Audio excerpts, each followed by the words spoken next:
Hai guys, senang sekali ketemu lagi bersama aku di channel Larissa Story. Di channel ini, aku membahas tentang misteri, tragedi, dan juga kriminal. Jadi buat kalian yang suka, jangan lupa untuk subscribe, komen, like, dan share channel ini ya.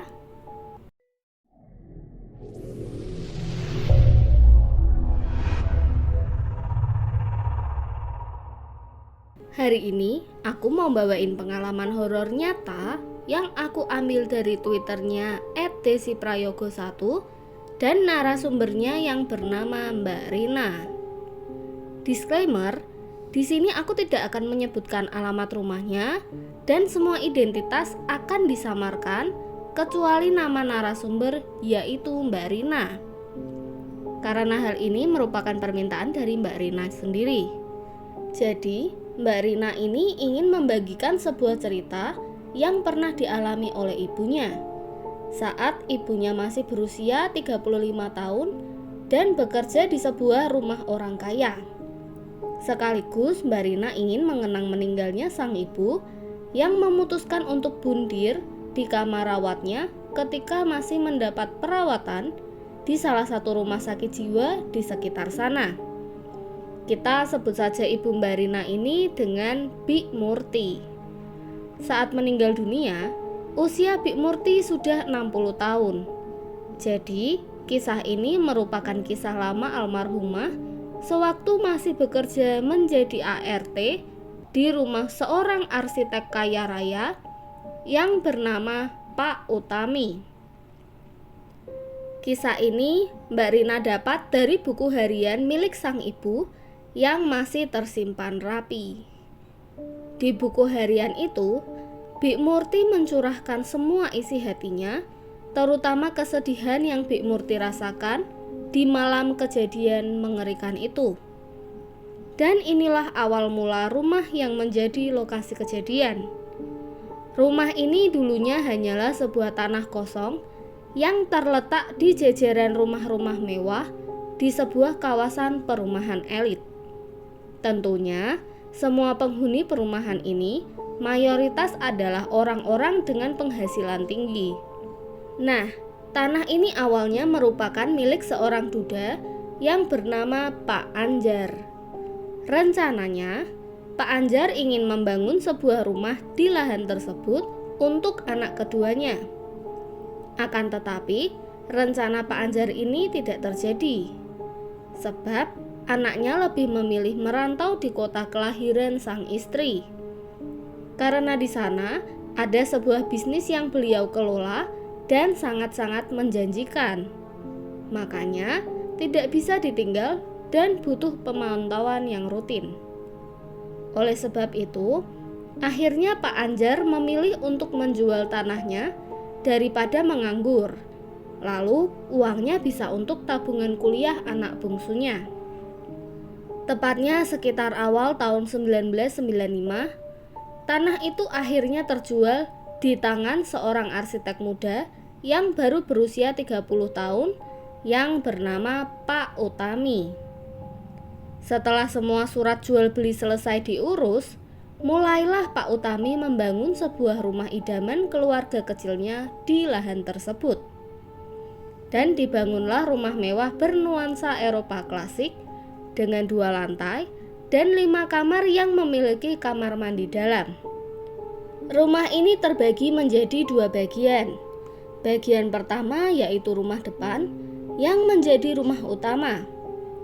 Dan bagian kedua ada rumah belakang yang dekat dengan kolam renang yang merupakan rumah untuk area servis. Jadi rumah utama dan rumah servis itu saling terhubung lewat beberapa pintu akses. Lantai 1 pintu aksesnya bisa dari dapur bersih dan juga dari garasi. Sedangkan lantai 2 pintu aksesnya dari sebuah pintu yang dekat dengan salah satu kamar. Nah, kamar yang dekat dengan pintu akses itu nantinya akan digunakan sebagai kamar anak sematawayangnya Pak Utami. Kamar ini memang sengaja dibuat dekat dengan area servis supaya nanti ART-nya bisa dengan mudah menenangkan anaknya kalau tiba-tiba rewel. karena pada saat itu anaknya masih berumur 3 tahun. Rumah servisnya itu juga terdiri dari 2 lantai. Lantai 1 hanya ada dapur kosong dan area cuci jemur.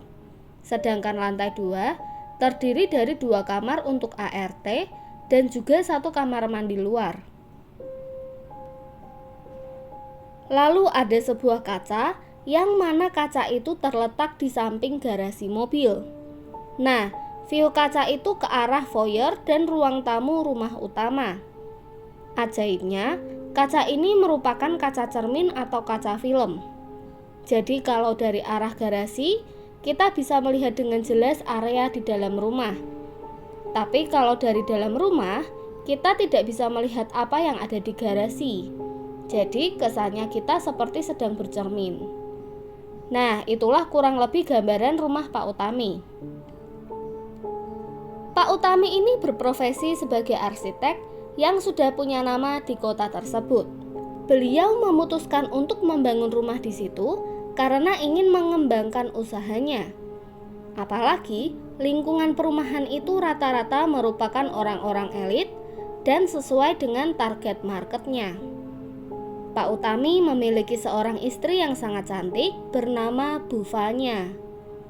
Dulunya, Bu Fanya ini adalah seorang mahasiswi biasa dan satu jurusan dengan Pak Utami. Karena kecantikan Bu Fanya, Pak Utami pun terpesona.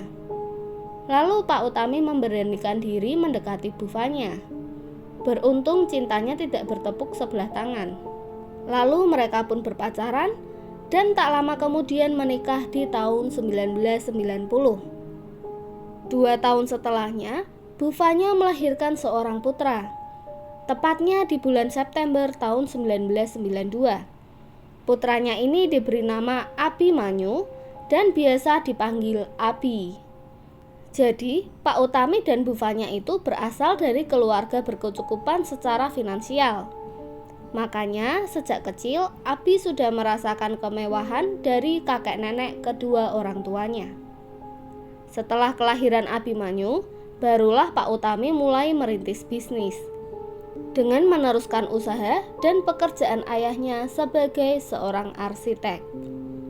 Dan sampailah Pak Utami di puncak kejayaan hingga bisa membuatkan sebuah rumah mewah di tahun 1995 untuk keluarga kecilnya itu.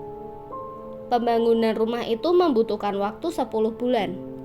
Setelah rumah selesai dibangun, mereka langsung pindahan ke rumah baru. Tapi sepertinya mereka membutuhkan seorang ART untuk bantu bersih-bersih di rumah mewah mereka. Apalagi usia Abi saat itu juga masih kecil. Karena itulah Pak Utami maupun Bu Fanya menanyakan informasi seputar ART yang siap kerja kepada para tetangganya. Hingga Pak Utami mendapat sebuah rekomendasi dari seorang ibu-ibu yang merekomendasikan Bik Murti kepada mereka. Bik Murti dikenal sebagai ART yang loyal, bertanggung jawab dengan pekerjaannya, jujur, setia, dan ulet. Dulunya, Bik Murti merupakan ART orang Belanda yang pernah tinggal di sekitar perumahan mewah tersebut. Jadi, semua orang sangat mengenal baik sosok Bik Murti. Karena orang Belanda ini pulang ke negaranya, jadi beliau menjual rumahnya dan Bik Murti harus berhenti bekerja.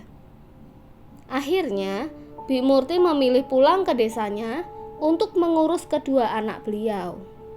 Bik Murti punya 2 anak, yaitu Mbak Rina yang merupakan narasumber kita dan adiknya yang bernama Mas Septa. Pada saat itu, Mbak Rina masih berusia 9 tahun dan Mas Septa masih berusia 5 tahun. Merasa tertarik dengan Bik Murti, Pak Utami akhirnya meminta alamat rumah Bik Murti yang ada di desa.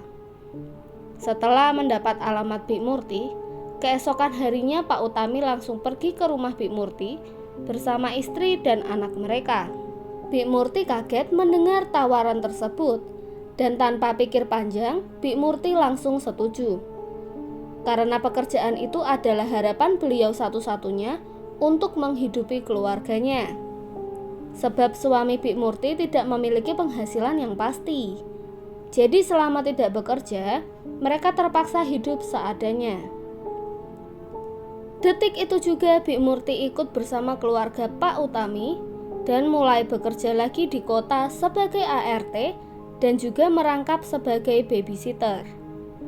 Untungnya keluarga Pak Utami juga baik kepada anak-anaknya Bik Murti.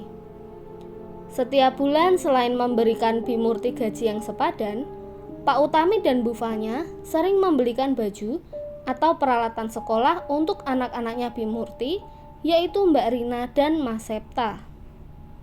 Bik Murti membawa pulang pemberian itu ke desa setiap 6 bulan sekali, tepatnya di hari raya Idul Fitri ataupun Idul Adha.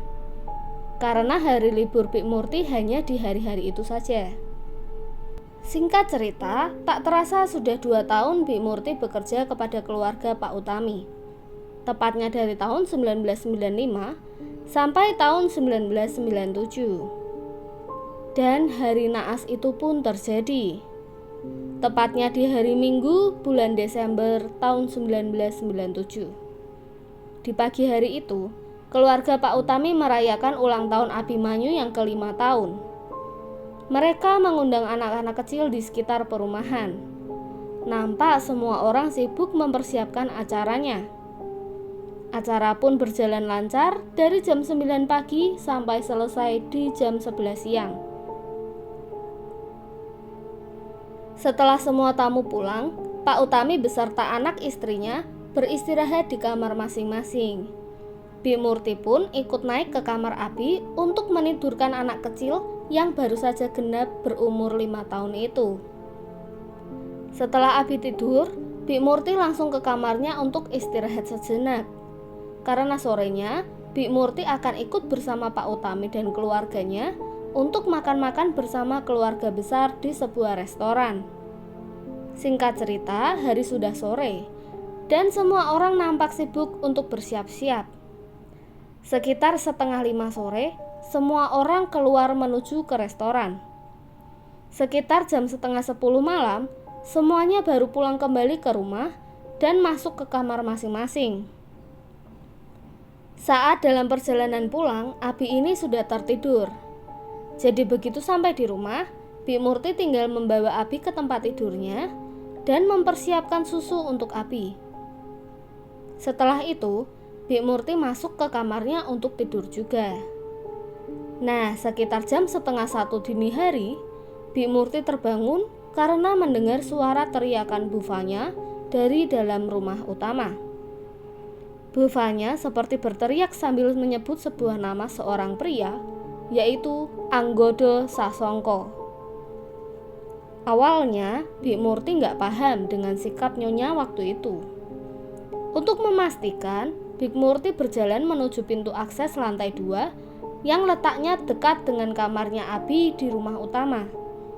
Tapi entah kenapa, pintu itu terkunci dari dalam. Lalu seketika Bik Murti tidak mendengar apa-apa lagi dan suasana mendadak menjadi hening. Di situ Bik Murti tidak berani mengeluarkan suara sedikit pun.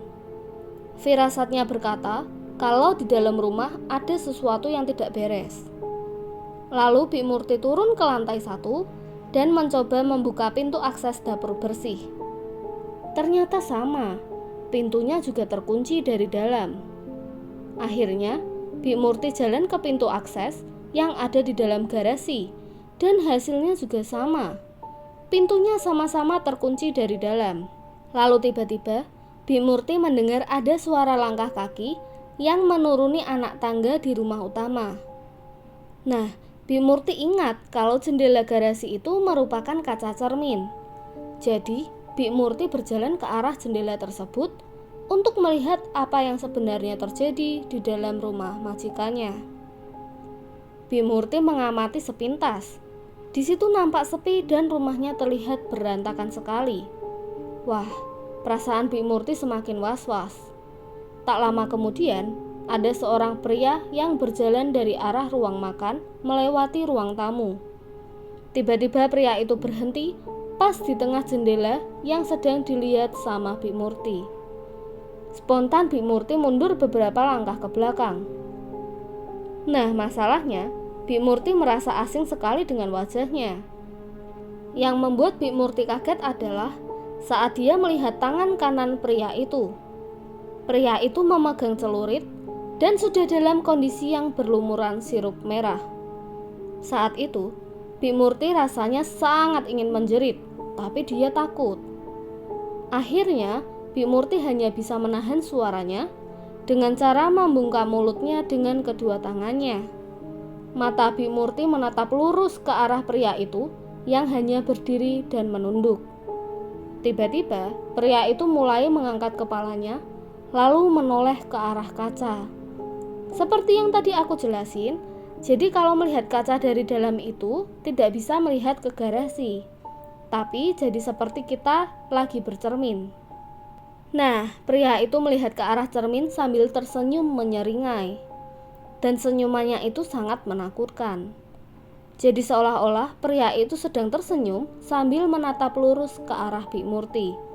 Padahal pria itu jadi seperti bercermin dan tersenyum melihat dirinya sendiri. Setelah itu, pria ini langsung jalan keluar. Bik Murti dengan sigap meraih gagang pintu akses tersebut dan berusaha untuk membukanya supaya dia bisa segera keluar dan menyelamatkan diri. Tapi tiba-tiba, Bik Murti mendengar suara langkah kaki pria tadi masuk lagi ke dalam rumah. Buru-buru Bik Murti melepaskan tangannya dari gagang pintu dan hanya diam mematung di balik pintu sambil menahan tangisnya. Tiba-tiba, Bik Murti mendengar kalau kunci pintu yang ada di depannya seperti sedang dibuka oleh seseorang. Seketika Bik Murti lemas dan hanya bisa berdoa. Bik Murti sudah pasrah seandainya beliau juga menjadi korbannya. Dan benar saja, kuncinya terbuka, tapi tidak dengan pintunya. Lalu, Bik Murti mendengar ada suara seorang pria yang berkata lirih dari dalam. "Keluarlah, aku tahu kamu ada di dalam." Setelah berkata seperti itu, pria tadi malah terdengar berjalan menjauh keluar rumah. Dan disusul suara mesin mobil yang menyala. Mobil itu pergi meninggalkan pekarangan rumah Pak Utami.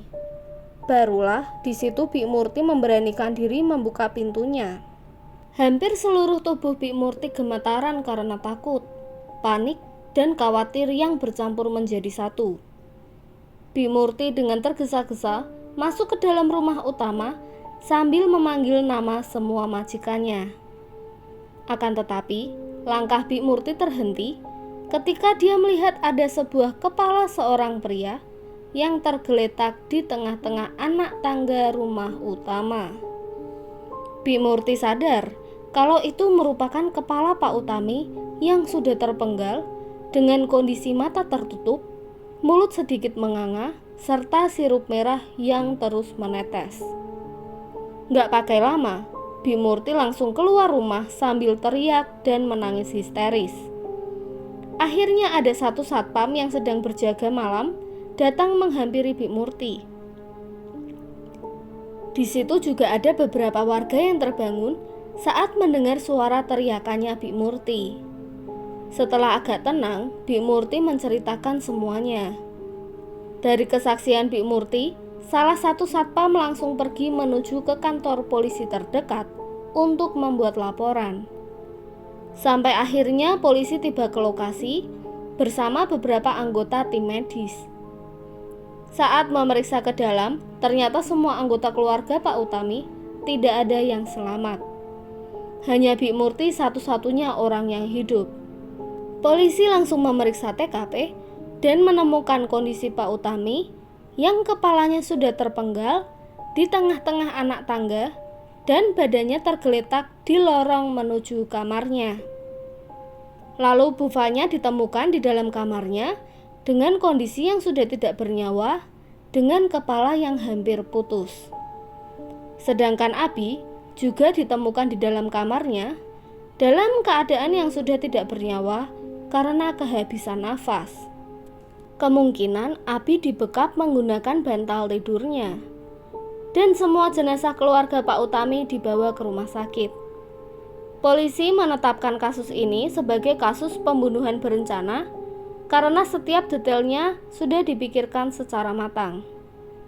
Karena di TKP tidak ditemukan jejak pelaku yang tertinggal. Dan sayangnya, fasilitas pemeriksaan polisi pada tahun itu masih belum secanggih sekarang. Jadi, polisi sedikit kesusahan saat proses penyelidikan. Bimurti juga dibawa ke kantor polisi untuk dimintai keterangan lebih lanjut sebagai saksi. Saat itu tangis Bimurti kian histeris saat mendengar penjelasan polisi terkait kondisi jenazah 3 majikannya.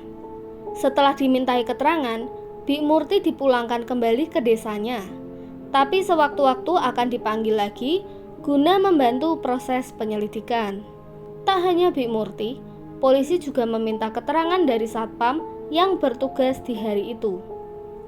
Di malam kejadian sekitar jam 11 malam, satpam perumahan itu membukakan akses masuk pada seorang pengendara mobil.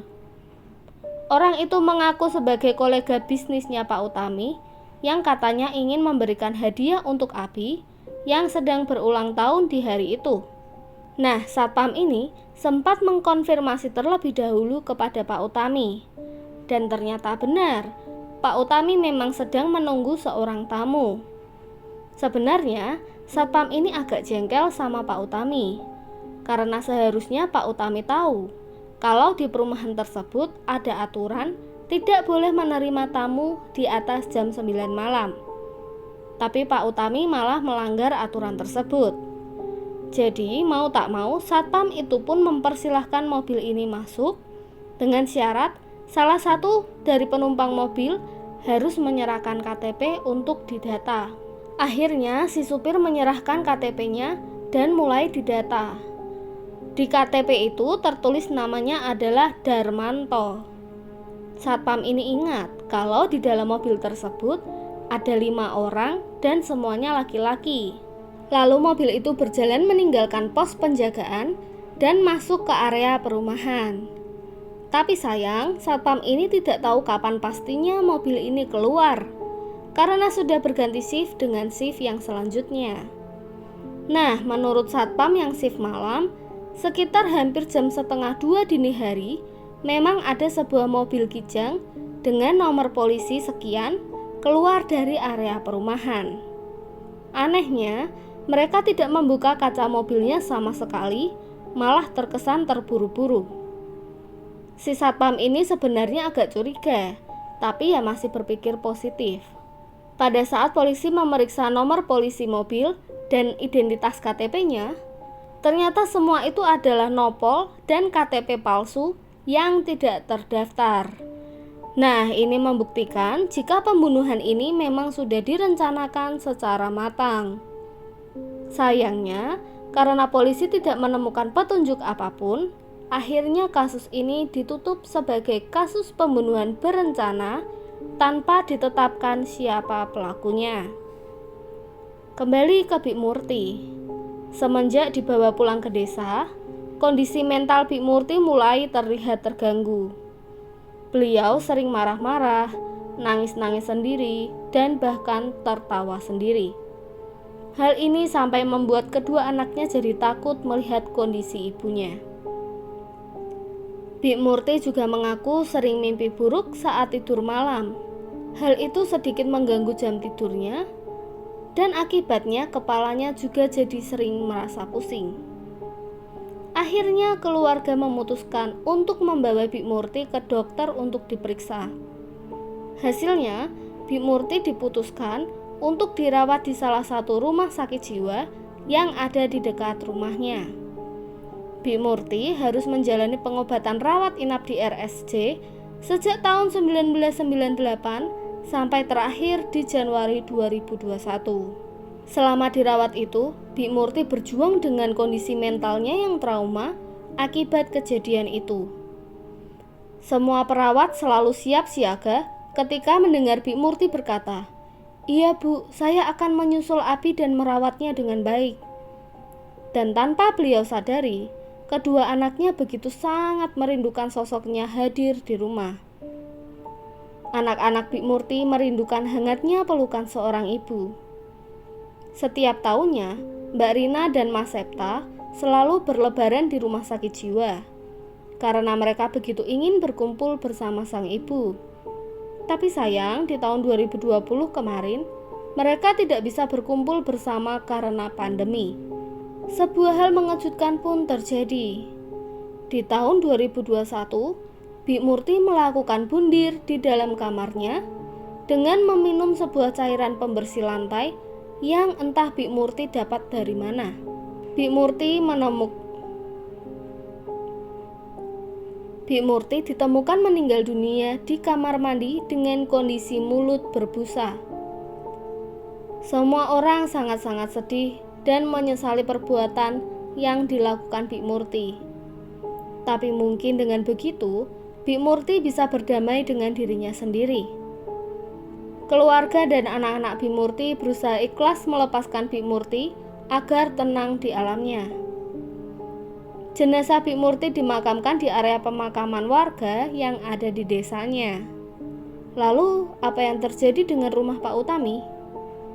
Jadi sejak evakuasi jasad keluarga Pak Utami sampai detik ini, rumah itu dibiarkan terbengkalai dan tidak pernah dihuni sama sekali.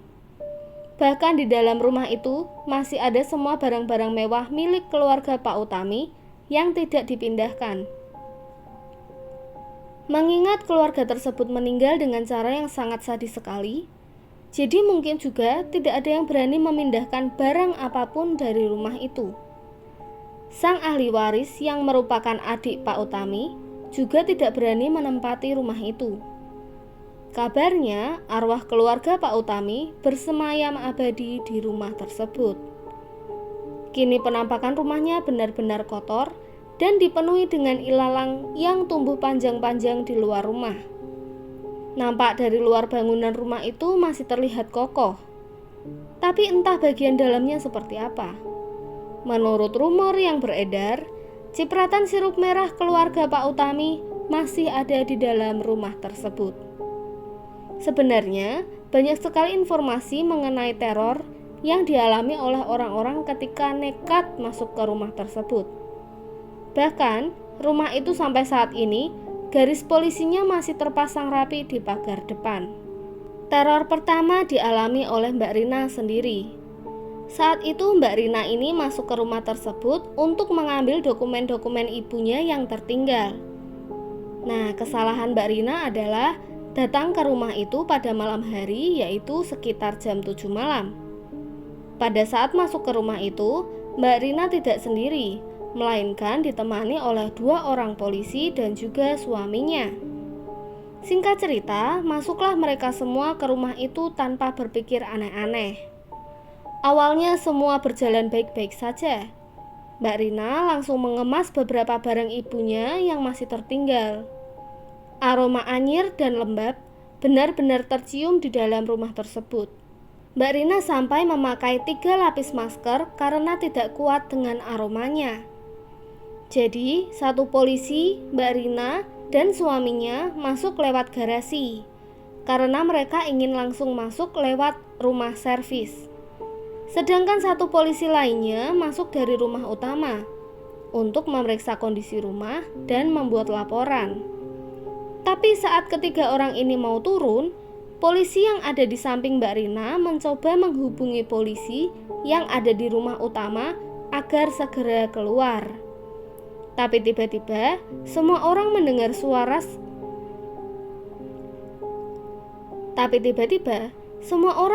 suara sebuah mainan yang menyala sendiri. Sumber suaranya berasal dari rumah utama. Polisi yang ada di dalam rumah utama juga mengkonfirmasi hal itu. Kedua polisi ini langsung menyiapkan pistol mereka untuk berjaga-jaga sambil masuk ke dalam rumah utama. Berbekal senter yang mereka bawa, semua orang terus berjalan. Sampai tibalah mereka di sebuah ruangan yang diduga merupakan sumber suara. Waktu dilihat, ruangan itu merupakan bekas kamarnya Abi. Dengan perasaan deg-degan, semua orang membuka pintu kamar tersebut. Ketika pintu terbuka, mereka melihat sebuah mainan es krim yang diberi baterai berputar-putar sendiri sambil mengeluarkan lagu khas dari mainannya. Sedangkan di ruangan itu, atau lebih tepatnya di rumah tersebut, tidak ada siapapun selain mereka berempat. Mbak Rina langsung meraih mainan itu dan segera mematikannya. Lalu dia meletakkan kembali mainan itu di lantai. Dengan buru-buru semua orang keluar dari kamar tersebut. Baru juga pintu mau ditutup. Tiba-tiba terdengar suara cekikikan anak kecil dari dalam kamar. Polisi yang saat itu menutup pintunya sampai gemetaran. Alhasil, pintu tersebut terbanting tertutup dengan sendirinya. Padahal si bapak polisi belum sempat menutup pintu itu. Suara anak kecil itu masih bergema dan semakin lama suaranya semakin kencang.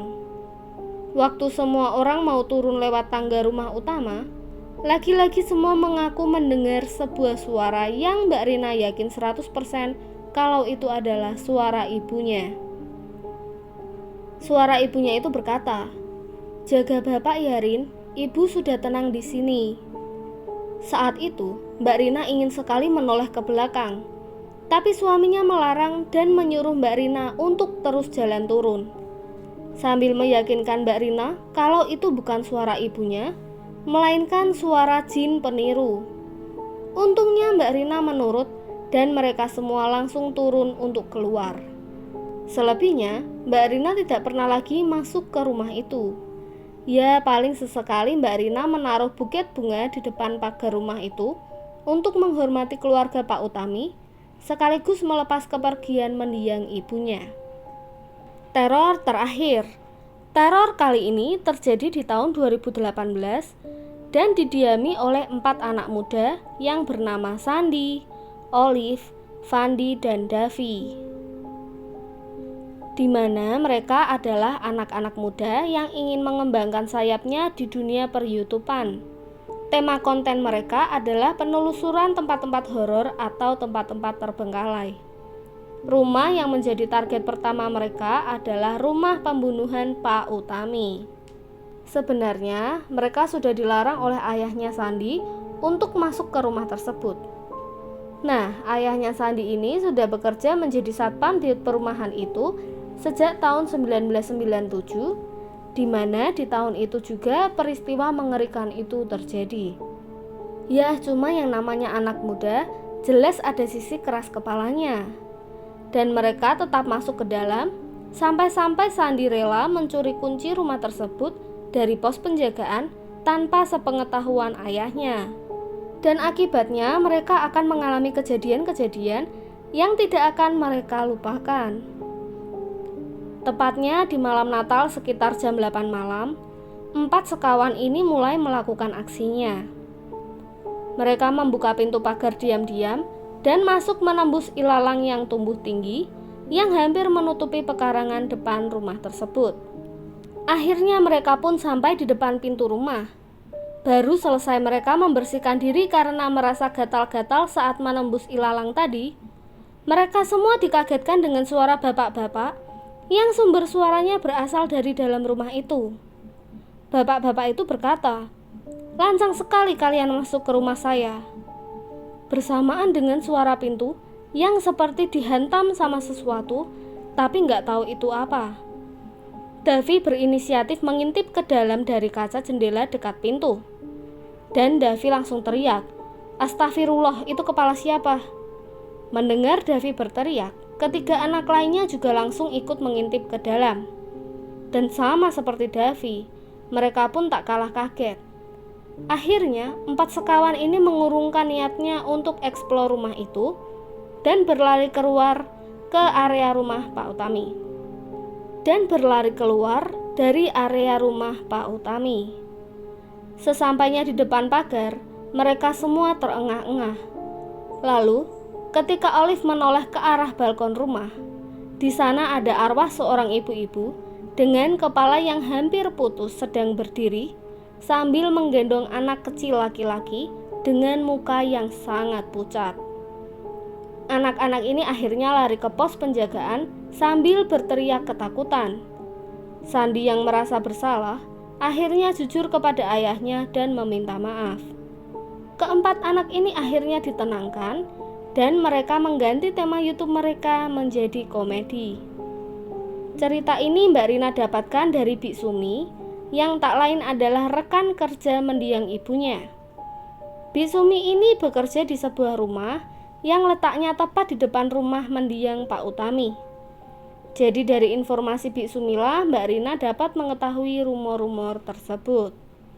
Untuk tambahan informasi, menurut penyelidikan polisi pada saat itu mengatakan bahwa pembunuhnya kemungkinan besar adalah rekan bisnis Pak Utami yang kalah tender, karena ada semacam indikasi yang mengarah ke arah motif tersebut. Hanya saja belum ditemukan barang buktinya. Dan sampai sekarang, rumah itu pun dibiarkan terbengkalai dan tidak terawat sama sekali. Oke guys, sekian dulu cerita untuk hari ini. Jangan lupa tulis apapun pendapat kalian di kolom komentar. Buat kalian juga yang punya pengalaman horor dan mau aku bawain di channel ini, jangan lupa untuk kirim pengalaman horor kalian ke email larisastory30@gmail.com. Terakhir, thank you buat yang sudah nonton video ini sampai akhir, dan mohon maaf jika ada salah-salah kata dan penyebutan. Please dukung channel ini dengan cara subscribe, like, komen, dan share sebanyak-banyaknya ya. And see you on the next video. Bye-bye.